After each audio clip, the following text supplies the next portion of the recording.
নমস্কার, অগ্রগতি Anjana's kitchen and ব্লগে সকলকে জানাই স্বাগত। আজকে সানডে ছিল, আর সানডে স্পেশাল কি রান্না করব ভাবতে চিকেন নিয়ে এসেছিলো বাজারের থেকে। তো ভাবলাম আজকে আমি তৈরি করে ফেলি চিকেন চাপ রেসিপি। চিকেন চাপ রেসিপিটি আমি অনেক দিন পর আজকে তৈরি করলাম। তো এই রেসিপিটি কিভাবে করেছিলাম, কি কি মশলা এর মধ্যে দিয়েছিলাম, সম্পূর্ণ ভিডিওটা কিন্তু দেখতে থাকুন। আজকে আমি যে চিকেন চাপটি রান্না করেছিলাম সেই চিকেন চাপটি কিন্তু রেস্টুরেন্টের স্টাইলে আমি তৈরি করে নিয়েছিলাম। এই চিকেন চাপ রেসিপিটি তৈরি করতে এখানে আমি 1 কিলো চিকেন নিয়ে নিয়েছিলাম, 6টা চিকেনের লেগ পিস নিয়ে নিয়েছিলাম, আর সলিড মাংস এখানে 6-7 পিস নিয়ে নিয়েছিলাম। সব মিলিয়ে মিশিয়ে এখানে 1 কিলো মাংস ছিল। চিকেনগুলোকে ধুয়ে ভালো করে পরিষ্কার করে নিয়েছিলাম। মশলার জন্য নিয়ে নিয়েছিলাম এখানে 20টা মতন ভাঙা কাজু বাদাম, 1 টিস্পুন পোস্ত, 2 টিস্পুন চালমগজ।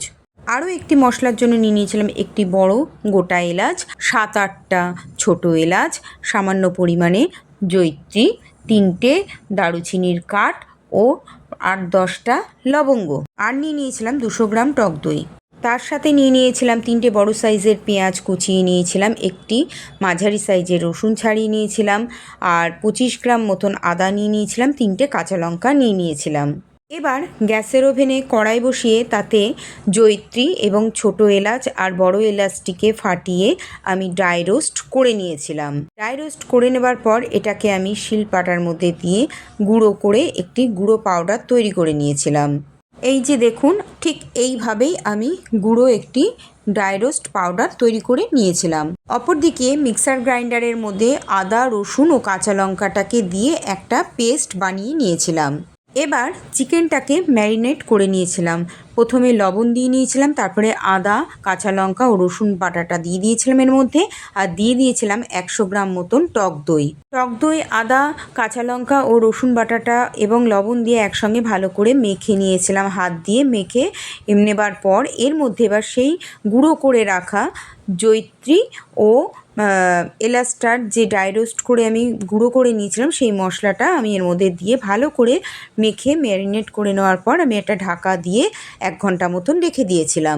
এবার গ্যাসের ওভেনে কড়াই বসিয়ে নিয়েছিলাম, তাতে বেশ কিছুটা পরিমাণে সাদা তেল দিয়ে নিয়েছিলাম। সাদা তেলটি গরম হয়ে যাওয়ার পর আমি এর মধ্যে সেই 3টে কুচিয়ে রাখা পেঁয়াজ তেলের মধ্যে দিয়ে ভেজে একটা পেঁয়াজের বেরেস্তা তৈরি করে নিয়েছিলাম।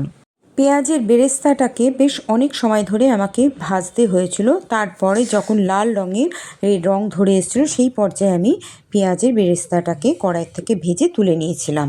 দেখুন, পেঁয়াজটাকে ভাজতে ভাজতে যখন সবে একটু ব্রাউনিশ কালার ধরে এসেছিলো সেই পর্যায়ে কিন্তু আরও কিছুক্ষণ আমি কড়াইয়ের মধ্যে রেখে আরেকটু ভেজে নেওয়ার পর ঠিক এই রকম অবস্থায় আমি কড়াইয়ের থেকে পেঁয়াজের বেরেস্তাগুলোকে ভেজে তুলে নিয়েছিলাম।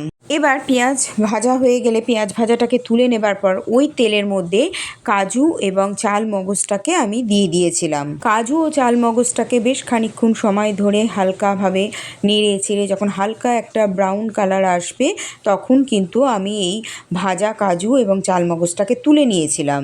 এরপর গ্রাইন্ডারের মধ্যে কাজু ও চালমগজ ভাজা ও পেঁয়াজের বেরেস্তাটার মধ্যে কিছুটা ড্রাই রোস্ট করে রাখা পোস্ত দানা দিয়ে আমি একটা পেস্ট তৈরি করে নিয়েছিলাম। বেরেস্তা ও কাজু ভাজার যে তেলটি বেঁচে গিয়েছিল ওর মধ্যে বেশ খানিকটা ঘি দিয়ে দিয়েছিলাম। ঘিটা গরম হয়ে আসলে এর মধ্যে থেতো করে রাখা দারুচিনি ও লবঙ্গটাকে দিয়ে দিয়েছিলাম। দারুচিনি লবঙ্গটা দিয়ে সামান্য পরিমাণে একটু হালকা করে ভেজে নেবার পর এরপর আমি পেঁয়াজ ভাজার বেরেস্তাটা আর কাজু, চালমগজ, পোস্ত যেটা একসঙ্গে আমি গ্রাইন্ডারে পেস্ট করে নিয়েছিলাম সেটাকে এবার আমি ওই ফোড়নের তেলের মধ্যে দিয়ে দিয়েছিলাম। এরপর এর মধ্যে দিয়ে দিয়েছিলাম সামান্য পরিমাণে চিনি এবং কাশ্মীরি ঝালের গুঁড়ো। সমস্ত মশলা দিয়ে ভালো করে কষিয়ে নেবার পর যখন এর মধ্যে থেকে তেল ছেড়ে এসেছিলো সেই পর্যায়ে আরও 100 গ্রাম টক দই আমি এর মধ্যে দিয়ে দিয়েছিলাম। টক দইটাকে আমি ভালো করে ফেটিয়ে নিয়েছিলাম, ফেটিয়ে নিয়ে এর মধ্যে দিয়ে দিয়েছিলাম। ফেটিয়ে রাখা টক দই দিয়ে ভালো করে মিশিয়ে নেবার পর এবার ম্যারিনেট করে রাখা সেই চিকেনটাকে আমি এবার এই মশলার মধ্যে ঢেলে দিয়েছিলাম। মশলার মধ্যে চিকেনটাকে ঢেলে দেওয়ার পর ভালো করে মশলার সাথে একদম উল্টে পাল্টে মিশিয়ে খুন্তি দিয়ে কড়াইয়ের নিচের থেকে ওপরে, ওপরের থেকে নিচে এইভাবে বেশ খানিকক্ষণ ধরে আমি মশলার সাথে চিকেনটাকে কষিয়ে নিয়েছিলাম। এবার দেখুন কষতে কষতে কিন্তু এর গায়ের থেকে তেল ছেড়ে এসছিল। কষতে কষতে যখন মশলার থেকে তেল ছেড়ে এসেছিল সেই পর্যায়ে আমি এই মশলা বাটা জলটাকে চিকেনের মধ্যে ঢেলে দিয়েছিলাম। মশলা ধোয়া জলটাকে ঢেলে দেবার পর চিকেনটাকে মশলার সাথে ভালো করে মিলিয়ে মিশিয়ে নেবার পর আমি এর মধ্যে একটি ঢাকা দিয়ে দিয়েছিলাম। ঢাকা দিয়ে আমি মিনিট 15 মতন রেখে দিয়েছিলাম। এরপর যখন দেখুন টকবক করে ফুটতে শুরু করেছিল সেই পর্যায়ে আমি এর ভেতর থেকে ঢাকাটাকে খুলে নিয়েছিলাম। খুলে নেবার পর আমি খুন্তি দিয়ে দেখুন এইভাবে চিকেনগুলোকে উল্টে পাল্টে মিশিয়ে নিয়েছিলাম। এক পিঠটা বয়েল হয়ে এসেছিলো, আর এক পিঠটা ওপর অংশটা কাঁচা ছিল, সেই পিঠটাকে আমি আবার উল্টে দিয়েছিলাম। এইভাবেই আমি খুন্তির সাহায্যে চিকেন পিসগুলোকে বারে বারে উল্টে পাল্টে সেদ্ধ করে নিয়েছিলাম। এবার এর মধ্যে আমি এক ঢাকনি কেওড়া ওয়াটার দিয়ে দিয়েছিলাম এবং 2 ফোঁটা মতন দিয়ে দিয়েছিলাম মিঠা আতর। এবার প্রায় শেষের পর্যায়ে আমার চিকেন চাপটি তৈরি হয়ে এসেছিল। এদিকে চিকেন চাপের গ্রেভিটিও কিন্তু শুকিয়ে পুরো ঘন হয়ে এসেছিল।